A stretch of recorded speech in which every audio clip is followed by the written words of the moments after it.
अॼु असां ठाहियो आहे सिंधियुनि जी पसंदीदा भाॼी जंहिंखे सेयल बेसण जी टिकी चइबी आहे ऐं हिन खे आनी बसर बि चयो वेंदो आहे। प्यारा भाउर ऐं भेनरूं, सभिनि खे जय झूलेलाल। बेसण जी टिकी ठाहिण लाइ असां सॼो सामान तयारु करे रखियो आहे। हिन में बसरु वधीक पवंदो आहे त मां हिन में 3 वॾियूं ॻंढियूं बसर जूं सन्हो सन्हो करे वढे रखियो आहे। अचो त असां शुरू कयूं था।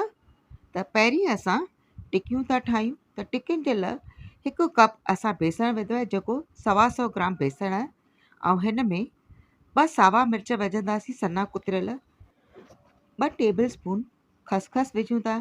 खसखस विझण सां हिन में सवादु ॾाढो सुठो ईंदो आहे। 2 चमचा असां बसर जा विझूं था। हिन में असां हिन में सभु चमचनि सां तव्हांखे महे करे ॾेखारींदासीं जीअं तव्हांखे तमामु सवले नमूने सां ठाहे सघो। त 1/2 चिमिचो लूण जो विझूं था। तव्हां लूणु पंहिंजे सवादु अनुसार विझिजो। 1/4 टीस्पून असां हिन में खाइण जी सोडा विझूं था जेको असां पकोड़नि में विझंदा आहियूं। 1/2 चिमिचो ॻाढ़े मिर्च जो, अधु बाक़ी असां भाॼी में विझंदासीं। हाणे असां हिन में मोण विझंदासीं। त असां हिन में 5 चमचा तेल जा विधा आहिनि। पहिरीं 4 चमचा विझी करे असां मिक्स कंदासीं ऐं पोइ ज़रूरत पवंदी त 1 चमचो असां तेल जो ॿियो बि विझंदासीं। त हीउ ॾिसो 1 चमचो असां ॿियो विधो आहे। त कुल मिलाए करे असां हिन में 5 चमचा तेल जा विधा आहिनि। हिन खे असां हथ सां ई ॻोहींदासीं। त हीअ असां ॻोहियूं था ऐं तव्हां ॾिसी सघो था त हीअ मुठ बराबरि ॿधिजे थी। त जेकर हीअ मुठ बराबरि ॿधिजे त असांजो मोण हिकदमि बराबरि पियल आहे। जे न ॿधिजे त 1 चिमिचो तेल जो ॿियो बि विझी सघो था। पाणी बि असां चमचनि सां थोरो थोरो करे विझंदासीं। वधीक जेकर पाणी पइजी वेंदो त टिकियूं तेल वधीक पीअंदियूं ऐं मज़ो न ईंदो। इन करे थोरो थोरो करे पाणी असां हिन में विझी करे ॻोहींदा था वञूं। त हीअं थोरो पाणी मूंखे घटि थो लॻे त हिन में मां 2 चमचा पाणीअ जा विझां थी। बसि हिन खां मथे पाणी न पवंदो। 1 कप बेसण में 5 चमचा तेल जा 4 चमचा पाणी, इहा माप हिकदमि बराबरि आहे। ऐं साओ मसालो असां हिन में सन्हो सन्हो करे वढे विझूं था। तव्हां चाहे त हिन में ॾारूं खटा बि विझी सघो था, तमामु सुठो सवादु ईंदो आहे। त हीअ असांजो चङी तरह बेसण ॻोहिजी वियो आहे ऐं हिन खे असां 6 पोर्शन में धार कंदासीं ताकी असां हिन में टिकियूं ठाहे सघूं। टिकी 2 शेपनि में ठाहे सघो था, या गोल में या लंबे में। त हीअ मां गोल में ठाही आहे ऐं हाणे असां लंबे शेप में बि ठाहियूं था। त बसि हीअं असां लंबे शेप में बि ठाहे सघूं था। टिकियूं ठाहिण तव्हांजे मथां आहे। तव्हां चाहे त हिन खे नंढे साइज़ में या हिन खे वॾे साइज़ में ठाहे सघो था। असां हिन खे मीडियम साइज़ जी रखियूं आहिनि। रधे खां पोइ हीअ जाम वॾियूं थी वेंदियूं आहिनि। त अचो त असां तेल गरम करण था रखूं। हाणे गैस खे मां मीडियम फ्लेम ते रखियो आहे ऐं हिन में नंढड़ी चाणी विझूं था। जे धीरे धीरे मथे अचे त असांजो तेल बराबरि गरम आहे। हिकदमि मथे अची वञे त तव्हां बाहि घटि करे ऐं पोइ तव्हां हिन में विझो।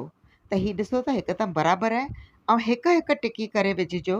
हिकु महिल टिकी विझण सां तेल जल्दी थधो थी वेंदो। त हीअं हिकु हिकु टिकी करे हिन में मां विधियूं आहिनि ऐं हिन खे यकदमि न उथलाइजो, न त टिकियूं टुटी पवंदियूं। 1 मिंट खां पोइ तव्हां ॾिसी सघंदव त पाण ई टिकियूं मथे ईंदियूं। त हीअ ॾिसो टिकियूं पाण ई मथे अची वियूं आहिनि। बसि हीअं अचनि तंहिंखां पोइ असां हिन खे उथलाईंदासीं। हीअ बेसण जी टिकियूं ॾाढी बुरकड़ियूं हूंदियूं आहिनि ऐं नाज़ुक हूंदियूं आहिनि। त हिन खे बार बार उथलाइण सां भुरी वेंदियूं आहिनि। त हिन खे असां सिर्फ़ु 2 या 3 दफ़ा ई असांखे उथलाइणो आहे। हिकु दफ़ो असां हिन खे उथलाए खयों आहे। जेसि ताईं टिकियूं तरिजी वञनि तेसि ताईं बाहि मीडियम फ्लेम ते ई रखिजो, वधीक न वधाइजो। त हाणे हिन जो कलर चेंज थी वियो आहे। त असां हिन जो पासो उथलायो आहे ऐं तव्हां ॾिसी सघो था त हीअ असांजी टिकियूं ठही वियूं आहिनि। हाणे हिन टिकियुनि खे असां प्लेट में कढूं था। त हीअ ॾिसो असांजी सुनहरी रंग जी टिकियूं ठही तयारु थी वियूं आहिनि। अचो त हिन जी हाणे असां भाॼी ठाहियूं। तईअ में 1 केवी तेल जी विधी आहे, 1/2 चिमिचो जीरो, 4 थूम जी ॻरियूं सनी कुतरियल, 2 सावा मिर्च, 1 इंच अदरक ऐं करी पतो। इन सभिनि खे असां मिक्स कयूं था ऐं हाणे बसर खे विझूं था। बसर जो असांखे न दाग़ पचाइणो आहे न बसर खे चङी तरह ॻारणो आहे। हिन भाॼीअ में असांखे बसर खे वधीक न ॻारणो आहे, थोरो ई असां ॻारींदासीं त बसर जल्दी ॻरण जे करे असां हिन में अधु चिमिचो लूण जो विझूं था। हिन भाॼी में ॿियो लूणु न विझंदासीं। हिन खे घुमायो आहे ऐं हिन में मसाला था विझूं त अधु चिमिचो हैड जो, हिकु चिमिचो धाणनि जो, अधु चिमिचो ॻाढ़नि मिर्चनि जो, त हिन सभिनि खे असां विझी करे मिक्स कयूं था। बसरु भुॼी वियो आहे। हिन में असां भाॼियूं विझूं था त हिन में असां 2 पटाटा वढे करे विधा आहिनि ऐं हिन में असां पीज़ था विझूं। अधु कोप पीज़नि जो आहे।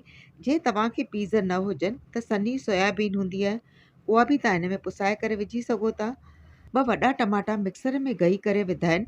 भाॼी खे असां चङी तरह भुञी खयो आहे। हिन खे असां 5 मिंट झीणी बाहि ते असां रखी छॾींदासीं। त हीअ असांजा 5 मिंट थी विया आहिनि। भाॼी अधु ॻरी थी आहे ऐं हिन में असां टिकियूं विझंदासीं।